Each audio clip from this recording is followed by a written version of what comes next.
E-pass கட்டுப்பாடுகளை கண்டித்து வியாபாரிகள் கடையடைப்பு போராட்டம் நடத்திய பிறகு திராவிட மாடல் அரசு தற்போது இ-பாஸ் முறையை ரத்து செய்ய உயர்நீதிமன்றத்தில் சீராய்வு மனு தாக்கல் செய்தது கண்கெட்ட பின்னே சூரிய நமஸ்காரம் என்பது போல உள்ளதாக பொதுமக்கள் குற்றம் சாட்டுகின்றனர். ஊட்டி மற்றும் கொடைக்கானலுக்கு வரும் வாகனங்களுக்கு கடந்த ஏப்ரல் 1ஆம் தேதி முதல் இ-பாஸ் நடைமுறை அமல்படுத்தப்பட்டது. இதனால் அத்தியாவசியத்திற்காக அங்கு அவசரமாக செல்லும் வாகனங்களும் தடுத்து நிறுத்தப்படுகின்றன. மேலும் வெளியூரிலிருந்து செல்வோர் சர்வர் கோளாறு காரணமாக ஊட்டிக்கு சென்று இ-பாஸ் அப்ளை செய்து கொள்ளலாம் என செல்வோரும் ஏமாற்றத்துடன் திரும்புகின்றனர்.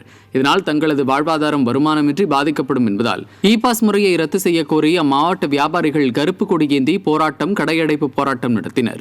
இந்த நிலையில் உயர்நீதிமன்ற உத்தரவுக்கு எதிராக இ-பாஸ் முறையை ரத்து செய்ய திராவிட மாடல் அரசு தாக்கல் செய்த சீராய்வு மனு மீதான விசாரணை இன்று நடைபெறுகிறது.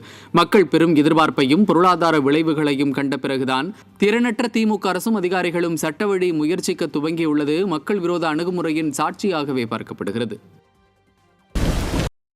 தென்காசி மாவட்டம் சிவகிரி சுற்றுவட்டார பகுதிகளில் பெய்த மழை காரணமாக பொதுமக்களின் இயல்பு வாழ்க்கை பாதிக்கப்பட்டது. மழை காரணமாக சாலையில் தண்ணீர் முழங்கால் அளவிற்கு தேங்கி நிற்பதால் வாகன ஓட்டிகள் மற்றும் பொதுமக்கள் அவதியடைந்தனர். விடியா திமுக அரசு முறையான வடிகால் வசதிகளை அமைக்காததால் ஆங்காங்கே மழை நீருடன் கழிவுநீர் தேங்கி நின்றதால் தொற்றுநோய் ஏற்படும் அபாயம் உள்ளதாக குற்றச்சாட்டு எழுந்துள்ளது. கன்னியாகுமரி மாவட்டம் சுவாமித்தோப்பு பகுதியில் பெய்த மழை காரணமாக பொதுமக்களின் இயல்பு வாழ்க்கை பாதிக்கப்பட்டது. அந்த பகுதியில் உள்ள சாலைகளில் வெள்ளப்பெருக்கு ஏற்பட்டதால் வாகன ஓட்டிகள் சிரமத்திற்காளாகினர். மேலும் அன்றாட தேவைகளுக்கு வெளியில் செல்ல முடியாமல் பொதுமக்கள் தவிக்கும் நிலையும் ஏற்பட்டது.